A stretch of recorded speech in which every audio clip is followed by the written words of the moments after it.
15 students representing SAS Pudong are sent to Shizhou for 28 days along with 3 teachers and good old Sophie.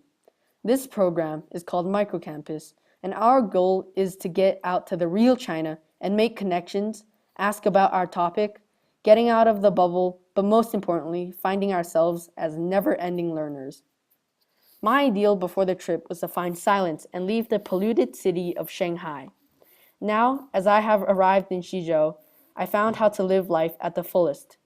Each one of us individuals have to select a topic of high interest, and my topic has altered frequently.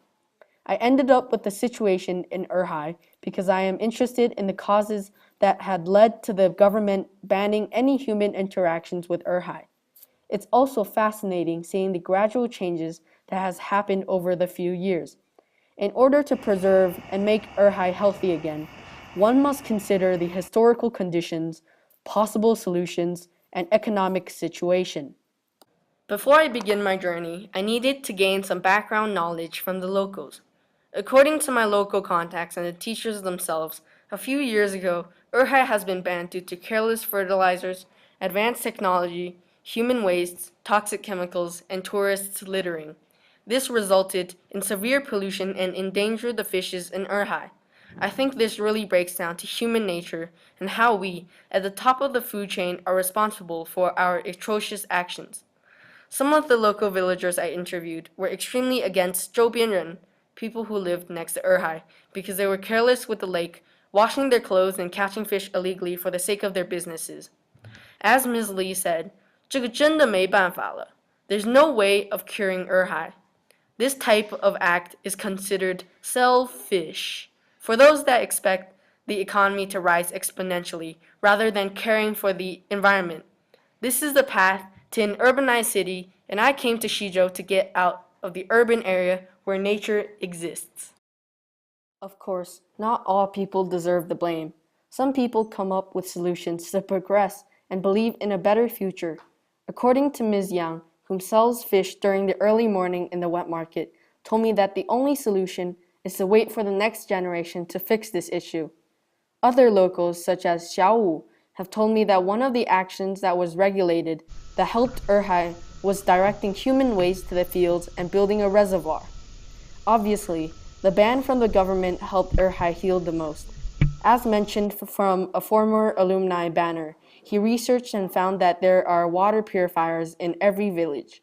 However, there aren't enough funds and Shizhou is a pretty poor city. This would fall under the negative impact category.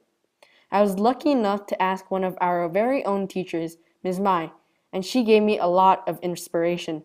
I asked her what I could do to help preserve ErHai, and she responded with, "Big changes start with little steps. Small things like picking up trash or giving surveys will influence others into doing the same." I want to thank her for her time and hope to gain more wisdom from her.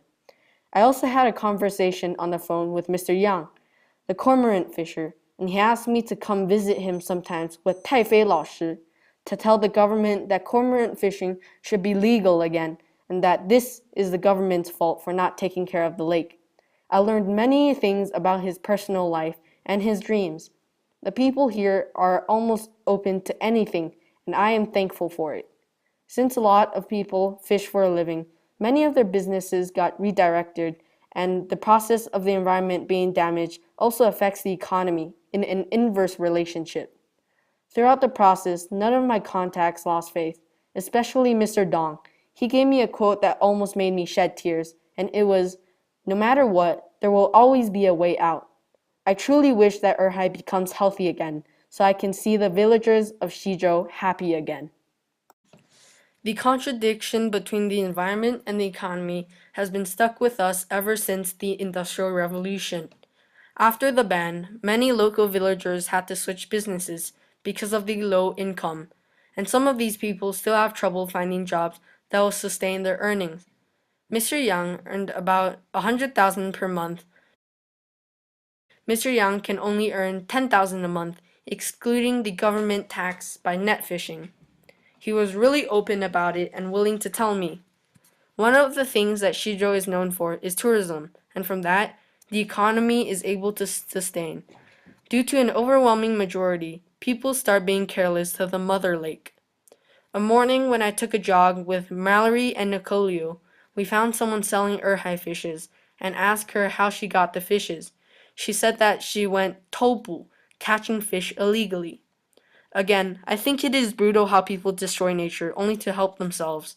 After I heard the punishments from Mr. He, one of our very own Linden Center staffs, the punishment was 10 years of prison if electrocuting the fishes, and a fine of a few thousand if catching little fish by the shore. I morally felt better. If I were in the same situation, I really wouldn't have a choice but find another job, regardless if better or worse. Sadly, I did not get to interview Ms. Lee's brother, Mr. Lee, because he was busy. I heard from Ms. Lee that he had multiple jobs and it wasn't enough. Mr. Lee was one of those people who was once a net fisher but had to change careers. If knowing the knowledge about the history, solutions implemented, and the economic benefits of ErHai, one will know how to preserve ErHai and not make the same mistakes again.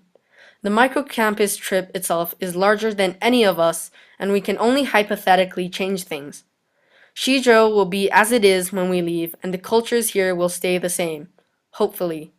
Mr. T taught us many lifelong lessons to keep in mind, which included trust, being consistent, always making connections, respecting the community, each other, and staffs, knowing the differences between hearing and listening, touching and feeling, tasting and eating, but most importantly, finding our true identity.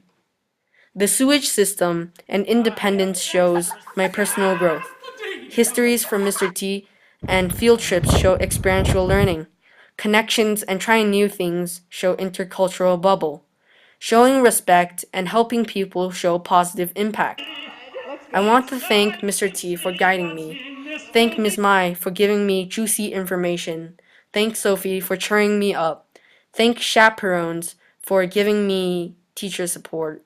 Thank my bros for making this trip real. And thank Phenomena for making me feel alive. I have grown.